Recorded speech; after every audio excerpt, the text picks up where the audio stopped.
예, 안녕하세요. 오늘 말씀드릴 제목은 생명의료윤리의 역사와 철학입니다. 생명의료윤리라고 하면 보통 바이오메디칼 에틱스죠. 바이오메디칼. 지금까지가 우리가 덴탈 에틱스는 주로 프로페셔널 에틱스를 얘기했지만 바이오메디칼 에틱스라고 한다면 조금 더 폭넓은 거가 되겠습니다. 그리고 역사와 철학을 살펴볼 겁니다. 왜 역사와 철학이 필요하냐? 더 큰 어떤 컨텍스트, 어떤 배경, 이 흐름 속에서 이해를 해야 될 필요가 있기 때문입니다. 그런데 너무 넓으면 길을 잃을 수가 있기 때문에 특히 치과의사 윤리를 중심으로 한번 살펴보려고 합니다. 뭐 순서는 이렇게 얘기할 겁니다. 먼저 기원을 얘기할 거고요. 기원 중에서 고대와 중세, 근대, 그 흐름을 살펴본 다음에 그 다음에 이제 치과의사 윤리 실천 방식을 살펴보고 한국의 치과의사 윤리 개발 모형을 이렇게 살펴볼 겁니다. 자, 먼저 말부터 살펴봐야 될 것 같은데요. 윤리라고 하는 말과 도덕이라고 하는 말이 있지요. 근데 우리는 보통 이 두 가지를 거의 똑같은 의미로 사용을 합니다.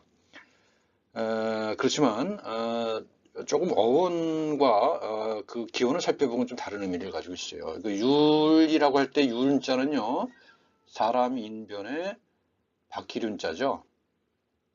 그렇죠? 그러니까 이거는 뭐냐면 사람이 사람이 굴러가는 그런 이치를 의미합니다. 도덕이라고 그러면 도는 길이죠, 길. 가야 할 길. 그다음에 덕은 어떤 뭐랄까 탁월한 상태 그런 상태를 의미합니다. 그러니까 이 율이라고 하는 것은 어떤 행위 규범이라고 하는 뜻이 좀 강하게 느껴지죠. 그다음에 도덕 그러면 좀 더 포괄적인 그런 인간의 길 또는 자연의 길을 의미합니다. 그래서 보니까 동양을 살펴보면 보통 에, 동양의 전통을 보통 유불도로 얘기하죠. 유불도, 유교, 불교, 도교, 유불도가 이렇게 삼도라고 그러죠. 보통 삼도. 그래서 신라시대 최치원 선생은 우리 풍유의 도를 이 유불도로 세 개로 구분했습니다. 근데 보니까 이 윤리도덕이라고 하는 말이 윤리라고 하는 말은 상당히 유교적인 것과 관계가 있죠. 그러니까 인의 또는 인의 예지까지 인의 예지. 그다음에 도덕이라고 하는 말은 도교적인 것과 관계가 있습니다. 부의자연, 자연의 길을 따라가라 이거죠.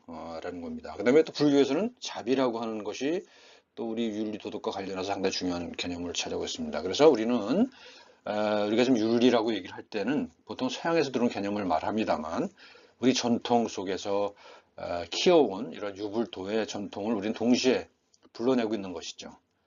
따라서 서양 사람들이 생각하는 윤리라고 하는 말과 우리가 살면서 느끼는 것은 좀 차이가 있을 수가 있다고 봅니다. 반면에 서양에서는 모랄리티라고 하는 말과 에틱스라고 하는 말이 있어요. 그죠? 근데 이것은 어원으로 보면 좀 우리랑 좀 다른 것이 느껴집니다. 그 모랄이라고 하는 말은 주로 습관이라고 하는 말에서 유래됐다고 그래요. 그 다음에 에틱스라고 하는 말은 어떤 성격이라고 하는 말에서 캐릭터라고 하는 말에서 유래됐다고 합니다. 그러니까 모랄리티 또는 에틱스라고 하는 것은 성격과 습관을 아우르는 그런 것이라고 볼 수가 있죠. 그러니까 우리가 유불도에서 얘기했던 것과는 다소 차이가 느껴지죠. 그 다음에 이 전통적으로는 이런 성격과 습관, 에틱스와 모랄이 이제 형성이 됐습니다만, 근대 이후로는 윤리 이론이 나타나죠. 이 위의 것은 어떤 이론이라기보다는 어떤 실천의 영역에서, 현실의 영역에서 나타났던 거라고 한다면, 근대 이후는 그것들을 이론으로 체계화하는 것에 관심이 많죠. 그래서 의무론 그러면 이미 주어졌다는 것이죠. 인간은 태어나면서부터 어떤 일을 해도 되고 어떤 일을 해서는 안 되는 그런 의무론을 선천적으로 타고났다는 것이고요. 목적론은 어떤 의무가 중심이 아니라 향해 가는 어떤 목적, 그러니까 어떤 가치죠. 가치 추구적인 그런 목적론을 강조하는 것인데 이제 의무론이라고 하면 보통 근대에 있어서 칸트의 윤리학, 칸트라고 하는 철학자의 윤리를 의무론으로 얘기하죠. 목적론은 대개는 그 고대의 뭐랄까 아리스토텔레스의 윤리를 이제 목적론으로 얘기합니다. 의무론의 대표적인 것은 뭐냐 하면 예를 들면 뭐 기독교의 십계명 같은 거죠. 뭘 해라 뭘 하지 말아라. 그리고 우리가 의료계에 가지고 있는 히포크라테스 선서도 마찬가지로 이런 의무론에 근거한 거라고 할 수가 있을 것 같습니다. 그다음에 공의론이라고 하는 것은 조금 다르죠. 이건 결과론이라고도 얘기하는데요. 왜 그러나 하면 봅시다. 의무론은 의무에 주어진 거예요. 목적은 어떤 가치, 추구할 가치죠. 근데 이건 결과예요. 가치가 있든 없든 또는 그것이 의무인지 아닌지는 중요치가 않고 단지 그 결과가 선이면 된다. 선이라는 것은 최대 다수의 최대 행복으로 정의가 되고 있죠. 그래서 의무론, 목적론, 결과론 이렇게 이론적으로는 그렇게 정의가 되고 어원적으로는 성격과 습관 이렇게 정의가 된 게 서양의 윤리와 도덕이라고 할 수가 있겠습니다. 자, 그 다음에 생명과 의료의 윤리. 우리가 아까 제목에서 말했다시피 생명 의료 윤리는 바이오메디컬 에틱스죠. 그리고 우리가 이번 학기에 쭉 해왔던 것은 프로페셔널 에틱스입니다. 그러니까 조금 차이가 있는 것이죠. 생명과 의료 윤리는 이렇게 구분할 수가 있습니다. 생명 윤리와 의료 윤리를 구분할 수 있죠. 생명 윤리라고 하는 것은 생명에 관련된 특히 과학에 있어서는 생명의 연구죠. 그러니까 의학의 윤리라고 할 수 있을 거고요. 의료윤리 그러면 메디컬 에틱스 그러니까 어떤 실천 현장에서의 문제가 되겠습니다. 그런데 전문직 윤리라고 하면 이 실천의 문제이긴 하지만은 프로페션이라고 하는 하나의 직업 집단을 중심으로 만들어진 윤리라고 할 수가 있죠. 직업 집단을 해서 만들어진 거고 생명윤리, 의료윤리는 연구 현장 또는 의료 그 현장에서 나타나고 있는 어떤 윤리적 문제들에 대한 논의가 되겠습니다. 그 다음에 이제 여기까지는 이제 뭐 일반적인 얘기입니다만 이제 최근 들어서 나타나고 있는 새로운 경향입니다. 이것은 최근이라고 하면 불과 한 10년 정도 남짓되는 그런 시기에 나타나고 있는 경향인데 조직윤리 또는 이건 다시 뭐 이렇게 했으면 우리말로 적절한 게 없어 이렇게 했습니다만 보통 인터프로페셔널리즘이라고 하기도 합니다. 인터프로페셔널리즘. 그러니까 이게 뭐냐 하면 여기 이 전문직 윤리는 단일 전문가 집단을 대상으로 하는 것이었다 한다면 여기서는 그 단일 전문가 집단이 아니라 전문가 집단 사이에 서로 협업을 해야 된다라고 하는 그런 의미에서 어떤 협업의 윤리라고 할 수가 있을 것 같습니다. 협업의 윤리. 인터프로페셔널리즘은 그 직업 단위로 분절된 것이 아니라 그것이 서로 연관되는 그런 과정 속에서 나타나는 여러 가지 문제점들을 얘기하고 있고요. 최근에는 또 환자 중심윤리라고 하는 그 좀 과격한 새로운 주장이 나타나고 있습니다. 왜냐하면 이 위에 조직 윤리든 뭐든 간에 전문직 윤리든 인터프로페셔널리즘든 간에 이것은 전문가 집단에게 요구되는 것이었다는 것이죠. 그러니까 그 얘기는 뭐냐면 전문가 집단이 우위에 섰다고 하는 겁니다. 그러니까 최종 수혜 집단이라고 하는 환자 집단의 이해관계가 전혀 반영되어 있지 않다라고 하는 주장인 것이죠. 그래서 이것은 지금 뭐 아주 그 초보적인 단계로 논의되고 있긴 합니다만 환자 중심 윤리라고 하는 어떤 새로운 흐름이 나타나고 있다 하는 점도 우리가 생각해 볼 필요는 있을 것 같습니다. 자, 고대와 중세에 대해서 살펴보겠습니다. 고대와 중세에는 되게 초자연적인 권위에 의존했던 거죠. 그러니까 떻게 살아야 될 것인가를 그냥 어떤 존재한다고 상정된 초자연적인 신, 뭐 또는 뭐 어떤 무슨 영 이런 것들에 의해서 우리가 어떻게 살아야 될 것인가가 정해진다고 봐왔죠. 그거는 이제 우리 한자 뜻에서 좀 알 수 있는데 우리가 의라고 하는 말 있잖아요. 의 때 이게 이렇게 되거든요. 화살이 들어가 있고요. 요거 바깥에 창이고요. 그 다음에 요 밑에 수리에 또는 닭이기도 하죠. 그러니까 요거는 어떻게 보면 요 위에는 창, 뭐 외상이잖아요. 밑에는 내과입니다. 그러니까 외과와 내과가 합쳐져 있는 글이라고 할 수 있는데 이제 그 우표를 찾아보시면은 이 글자하고 뭐가 똑같냐면 요 글자가 똑같다고 되어 있어요. 뭐냐? 술 유자 대신에 밑에 무당 무자가 들어가 있는 게 있거든요. 그래서 이 글자가 같은 글자로 되어 있어요. 우편에 보면. 근데 이거는 어디서 온 거냐 하면 여기서부터 온 거다 이거죠. 무에서 온 거라는 거죠. 무당에서 온 거예요. 그러니까 우리 의사의 그 조상은 무당이라고 얘기할 수 있는 것이죠. 그래서 이것이 이제 무당은 이제 굿만 하고 그렇게 하지만 이제 의사는 실질적인 행위도 했죠. 거기다가 무당의 성격까지 더 해줬던 것이고 거기에 나중에 약이라고 하는 그 요소가 더해져서 이런 의가 됐다라고 볼 수가 있습니다. 그러니까 결국은 이것이 이제 초자연적인 권위에서부터 나온 거라고 하는 것을 알 수가 있는 것이죠. 그리고 우리가 아주 옛날에 그 최초의 법전이라고 했을 때 함무라비 법전 같은 데 보면 그렇겠죠. 이에는 이, 눈에는 눈 이런 게 있잖아요. 그러니까 누군가를 손상을 시켰을 때는 거기서 똑같은 것으로 그 보답을 또는 보복을 해야 되는 그런 거죠. 그래서 초자연적인 권위에 의존하기도 했지만 또 한편으로는 세속적으로는 보상과 보복의 원리, 윤리에 의존해서 고대에는 이루어졌다고 볼 수가 있어요. 근데 그것이 이제 고대 그리스에 오게 되면 문명사에 되면서 이 히포크라테스가 나타나서 의무론이라고 하는 것을 만들어내죠. 히포크라테스 선서라고 하는 것이죠. 그렇지만 그 시기에는 그런 의무만 있었던 것이 아니라 아리스토텔레스에 의한 목적론적 윤리가 있었습니다. 아리스토텔레스 덕이죠. 근데 이건 뭐 그리스에만 그런 게 아니라 고대 중국에도 이런 도덕론이 유행했었던 것이죠. 그 다음에 이건 특히 동아시아에서 특별한 건데요. 서양에서는 수양론의 개념이 별로 없는데 동아시아에서는 수양론, 그러니까 의사가 어떤 뭐 덕윤이랑 비슷하다고 볼 수도 있긴 하지만 자기 스스로 어떤 경지에 이르는 그런 것을 의미하죠. 그래서 최고의 경지는 무심주의라는 것이죠. 어떤 마음이 없이 시키는 대로 해도 어떤 직의 경제 일을 뭔가 원하는 바를 얻을 수 있는 것이고, 그 아래 단계가 시무입니다. 이거는 지금 우리 조선조 세조의 의학론이라고 하는 글이 나오는 건데요. 세조 임금이 의사의 그 윤리적인 지침들을 이렇게 9개의 단계로 설명한 게 있습니다. 이거는 결국 기본적으로 수양론입니다. 그러니까 덕이 필요한 거라고 생각했던 것이죠. 근대로 오게 되면은 이런 변화가 있습니다. 예절에서 윤리로, 도덕에서 계학으로, 그다음에 전문직 윤리, 생명과학과 생명윤리 이렇게 돼 있는데 이거 뭐 좀 빨리 넘어가십시다.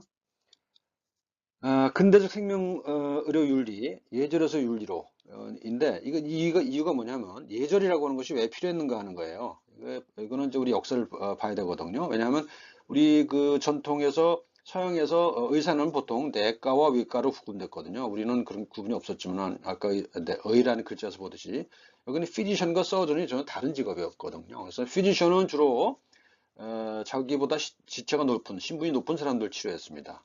그리고 피지션은 주로 대학을 나온 사람이었지만 외과 서전은 그렇지 않았어요. 그러니까 어깨너머를 배워서 뭐 어떤 그 통제 없이 그냥 향하는 거였거든요. 그러니까 내과 의사 같은 경우는 자기보다 지체 높은 사람을 대하니까 뭐가 필요했겠습니까? 예절이 필요했죠.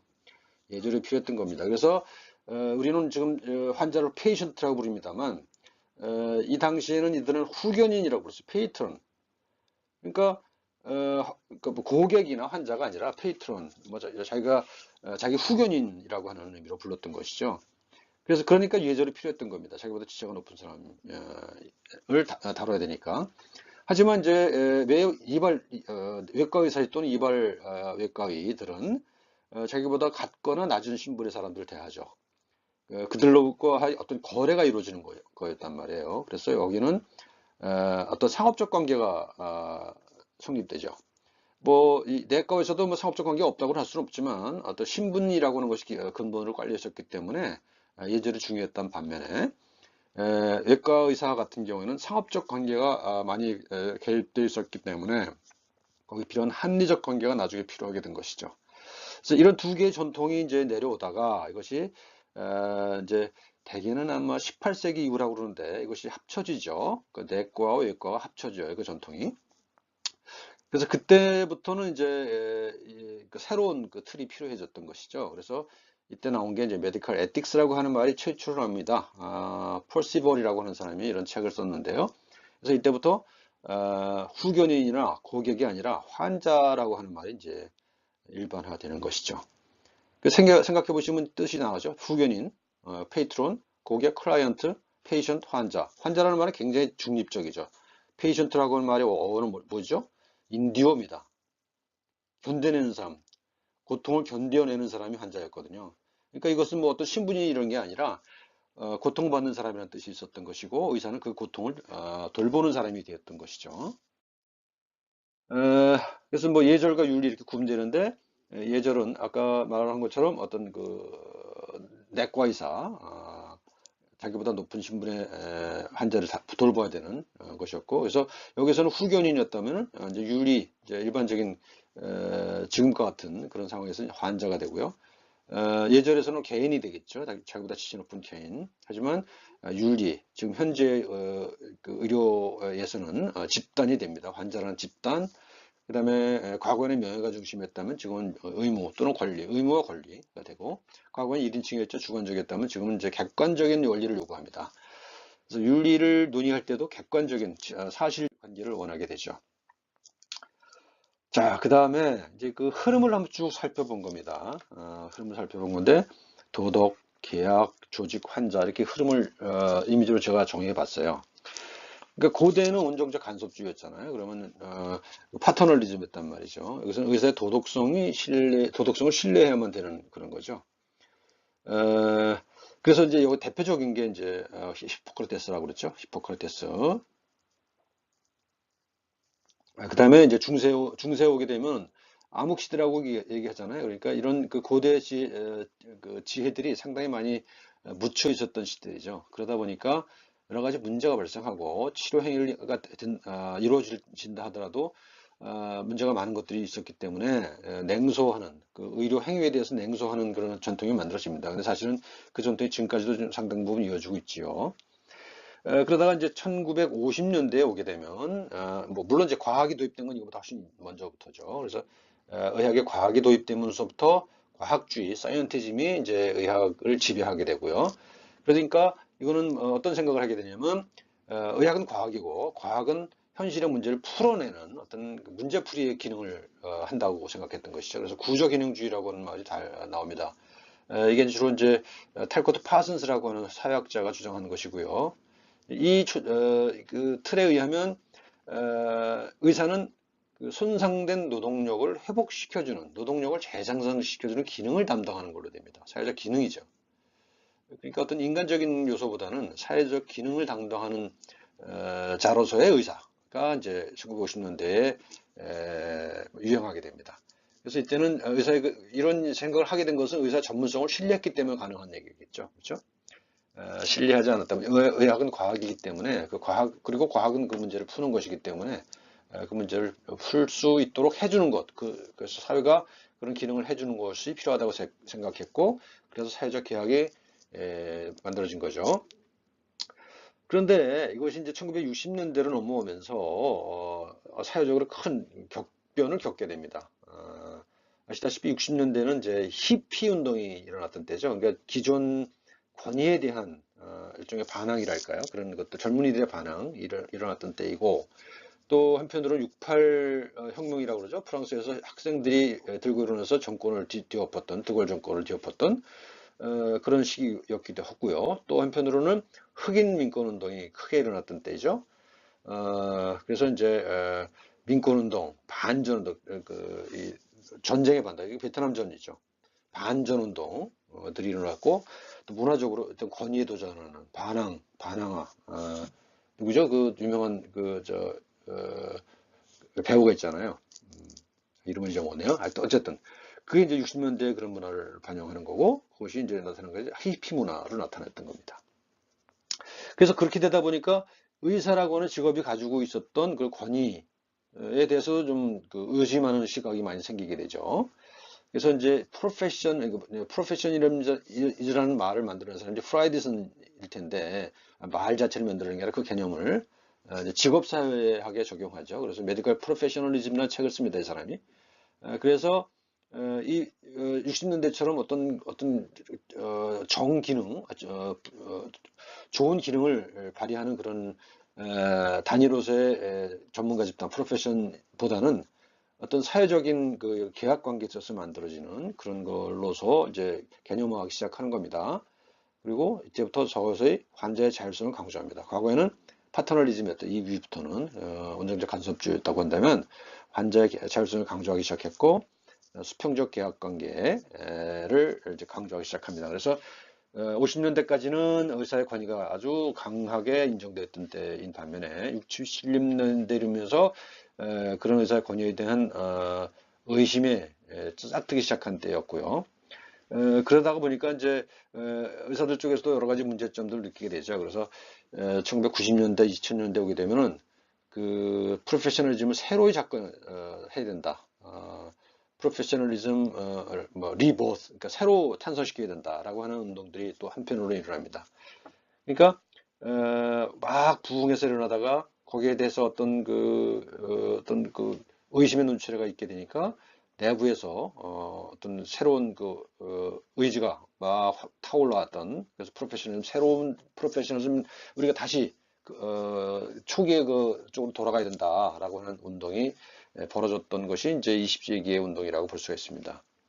그리고 이제 21세기에 오게 되면 아까 잠깐 얘기했던 것처럼 인터프로페셔널리즘, 그러니까 프로페셔널리즘처럼 의사면 의사, 한의사면 한의사, 치과의사면 치과의사가 직업 단위로 어떤 그 규범을 만들어내기보다는 그들이 서로 협동해서 새로운 그 환자를 중심으로 그 여러 전문 집단들이 협동해서 일을 해야 된다라고 하는 생각들이 이제 싹트기 시작한 게 21세기라고 볼 수가 있습니다.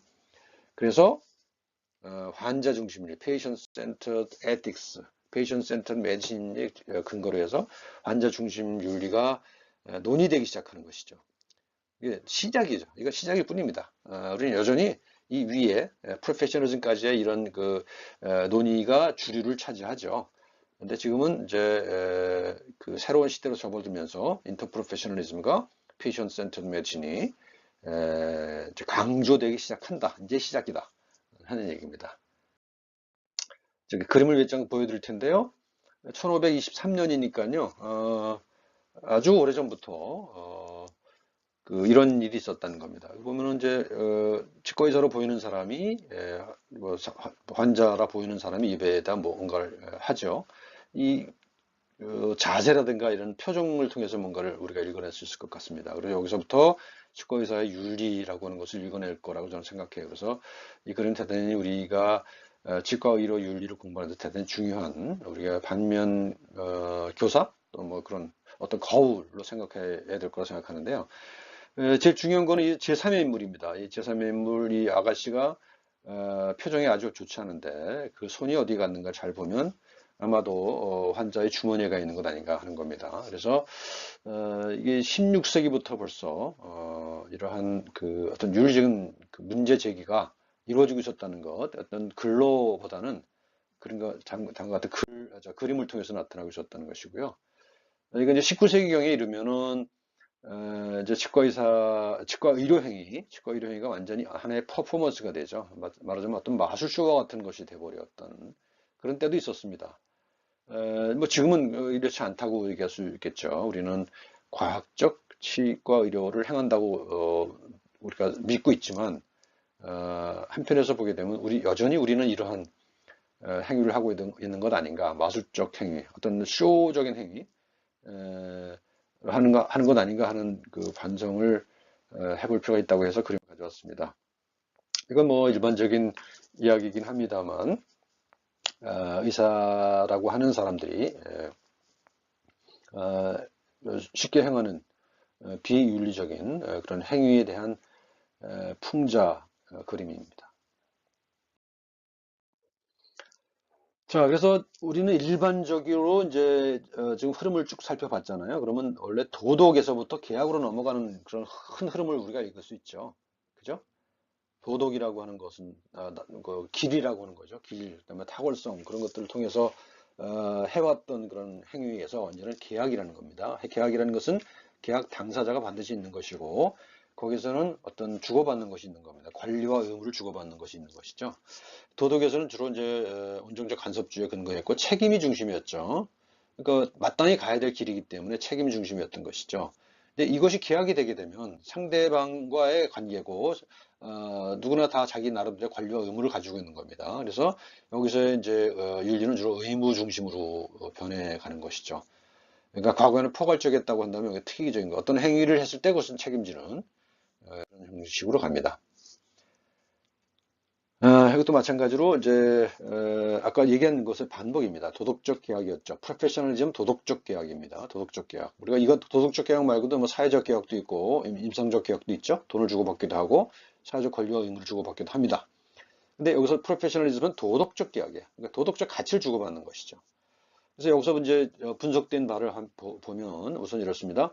의사 또는 그 전문가는 어떤 비의적인 에소테릭, 비의적인 지식과 교육에 투자를 한 사람들이에요. 그러니까 아주 오랜 기간 동안 교육을 받아야 되고 거기에 뭐 엄청난 투자를 한다는 것이죠. 그래서 어렵게 그런 지식과 기술을 습득했다. 그런데 그 지식과 기술을 자기 자신의 이익이 아닌 공중의 이익, 대중의 이익을 위해 사용한다. 라고 전제가 돼요. 이 도덕적 계약에서는. 따라서 사회는 그들에게 일정 정도의 부와 자율통제권을 부여해준다.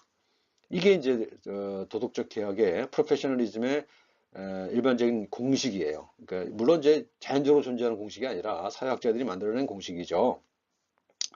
이제 그 다음에 이제 양쪽이 경제적일 뿐만 아니라 질적이고 인문적이기도 해요. 이타주의적 이념 봉사이겠죠. 그다음에 뭐 부와 자율통제권을 줄 뿐만 아니라 신뢰와 존경을 준다는 거거든요. 대중이. 이게 이제 사실은 20세기 중반까지만 하더라도 나름대로 잘 작동되어 왔던 그런 그 도덕적 계약의 틀이었던 겁니다. 근데 이것이 20세기 중후반 이후로는 좀 흔들리기 시작한다는 것이 대체적인 얘기입니다. 아까 얘기했던 것을 90년대에 그것을 다시 회복하기 위한 노력이 있긴 했습니다만 지금처럼 빨리 변화하는 뭐 엄청나게 빨리 변하고 있잖아요. 뭐 4차 혁명이라고 얘기할 수 있을 만큼 특히 전문 지식과 기술에 대해서는 그 변화 속도가 더 빠른 것 같아요. 그래서 이거 더 이상 유지되지 어려울 것 같다라고 하는 논의들이 좀 지금 시작된 거고, 그래서 인터프로페셔널리즘과 페이션 센터드 에틱스 이런 것들이 나오기 시작했다는 겁니다. 첨단 생명과학과 생명윤리 뭐 이거는 뭐 넘어가겠습니다. 치과의사의 역사를 살펴보죠.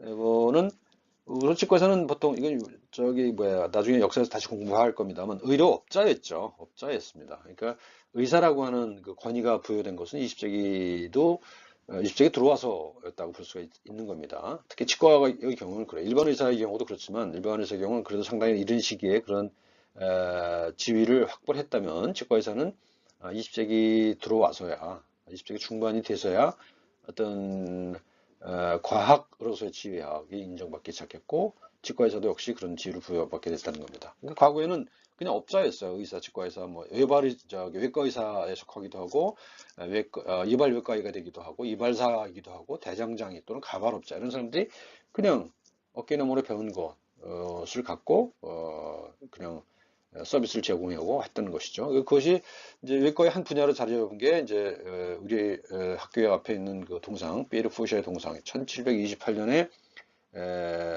어떤 이런 그 텍스트북을 쓰므로 해서 과학 외과의학의 한 분야로서 자리를 잡기 시작했던 것이죠. 그렇지만 그럼에도 불구하고 여전히 과학이라고 하는 영역에 포함되기는 어려웠던 것이죠. 그랬던 것이 이제 독립된 전문직으로 자리 잡기 시작한 것은 이제 1840년대 치과대학, 세계 최초의 치과대학, 이 볼티모어죠. 볼티모어의 세계 최초의 치과대학이 생기죠. 지금은 이제 메릴랜드 대학 치과대학입니다. 그리고 중요한 요소 중에 하나가 윤리지침을 제정하는 거예요. ADA가 1859년에 치과에서 윤리지침을 제정합니다. 그 다음에 또 하나 여기 포함시킨다면 이 저널이 나오죠. 저널이 발간되죠. 뭐 비슷한 시기입니다. 그래서 대학이 생기고 윤리 지침이 있고 전문 저널이 만들어지면 그것을 하나의 독립된 프로페션, 전문직으로 인정하는 그런 것이었죠. 그 다음에 행정적으로 또 정치적으로 독립적인 행정기관이 마련된 것은 뭐 미국 같은 경우는 제가 확실히 조사를 안 해봤는데 영국 같은 경우는 1956년에 그 20세기 중반이죠.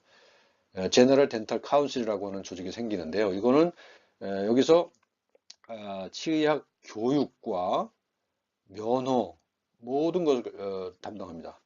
교육과 면허에 관련된 모든 행정적인 사항을 담당합니다. 그러니까 뭐 징계랄지 뭐 이런 거에 다 포함하는 거죠. 그러니까 치과 대학 교육에 관련된 것도 하고요. 우리는 다 따로 하잖아요. 면허 관리는 뭐 저 복지부가 하고 뭐 이렇게 되는데 이걸 모든 걸 다 관할하는 그런 행정 조직이 생긴 게 1956년 영국에서 GDC입니다. 그러니까 이렇게 대학, 저널, 윤리지침, 그 다음에 행정 조직 이렇게 이제 갖춰져서 명실상부한 독립된 전문직이 된 겁니다.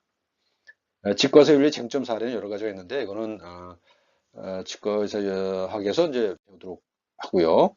이게 이제 그런 그 역사 속에 있었던 문제점들인데 트랜스플란테이션 치아 이식 수술이 유행했던 시기에 풍장합니다. 그러니까 아주 가난한 사람들이 와서 이를 팔아요. 이를 뽑아요. 이를 뽑고 그것을 귀 부인이 이제 사서 자기한테 맞춰보고 맞으면 끼우고 안 그러면 뭐 그 다음 환자 이를 뽑는 이런 식의 윤리적으로 생각해 볼 만한 그런 장면입니다. 자, 치과의사 윤리 실천 방식입니다. 그 자율 규제와 법적 규제가 있을 수가 있습니다. 근데 보통 대개 미국 같은 경우는 자율 규제를 이라고 얘기할 수 있고요. 유럽 같은 경우는 법적 규제라고 얘기할 수가 있습니다. 그러니까 그 미국 같은 경우는 이제 그 조직이 여기 두 개를 했는데 여기 UAPD라고 하는 게 따로 또 하나 더 있습니다. UAPD. 근데 뭐냐면 ADA는 American Dental Association이죠. 미국 치과의사 협회. 그러니까 대다수의 치과의사가 들어가 있는 조직이고요. ACD는 American College of Dentists인데 여기는 소수의 그러니까 일정 정도의 학술적 지위와 도덕적 지위를 가진 사람만 가입되는 그런 그 이너서클이죠. 이너서클인데 여기 ADA는 일반적인 의미의 이제 윤리 규정을 가지고 있고요. ACD는 좀 더 높은 수준의 도덕적 수준을 요구하는 그런 윤리 규범을 가지고 있습니다. 반면에 UAPD라고 하는 것은 Union of American Physicians and Dentists, 그러니까 의사 치과 의사들이 모인 노동조합입니다. 노동조합이거든요. 그러니까 이거는 이 사람들은 뭐예요? 이런 어떤 윤리적인 것을 중심으로 하는 것이 아니라 자기네 이익을 중심에 내세우고 있는 조직입니다. 그러니까 사문화되어 있는 거죠, 여기는. 한편에서는 자신들의 이익을 주장하는 조직이 있고, 한편에는 치과에서 일반적인 대중을 대변하는 조직이 있는 거고, 또 한편에서는 좀 더 높은 수준의 도덕적 기준을 요구하는 그런 조직이 있는 겁니다. 그러니까 사문화되어 있는 것들이 맞물려 돌아가면서 균형을 찾아가는 그런 시스템으로 되어 있습니다. 그런데 우리나라 같은 경우는 치과의사 협회라는 누구나 강제로 가입해야 되는 그런 조직 하나밖에 없잖아요. 뭐 다른 임의 조직이 있긴 합니다만 거기에 대해서 법적 지위가 없기 때문에 문제가 많이 있죠. 그래서 이건 문제입니다. 그래서 몇몇 뜻 있는 분들이 이걸 개혁하기 위해 노력을 하고 있습니다만 쉽지는 않은 것 같습니다. 반면에 유럽은 말씀드린 대로 GDC, General Dental Council이 만들어져서 그런데 여기 이제 이것이 모든 걸 관할한다고 그랬잖아요. 모든 걸 관할하는데 여기는 카운슬이 있잖아요. 카운슬의 구성을 보면은 재밌어요. 그 카운슬의 구성이 과거에는 치과의사들이 거의 대부분 차지했다면 최근 들어서는 치과의사가 아닌 공중의 이익을 대변하는 그 위원들이 과반을 넘고 있다는 것이죠. 그러니까 지금 점차적으로 그 대중에 의한 통제를 받아들여 가고 있는 그런 시기라고 볼 수 있는 것이죠. 과거에는 전문가들이 프로페셔널리즘이잖아요. 그러니까 프로페셔널이 자율적인 자율권을 행사해서 그 직역을 지배하는 형식이었다고 한다면 점차적으로 그 지배의 양상이 대중에 의한 컨트롤로 바뀌어가고 있는 그런 경영이라는 겁니다. 이거는 이제 개발 모형인데 우리가 지난 시간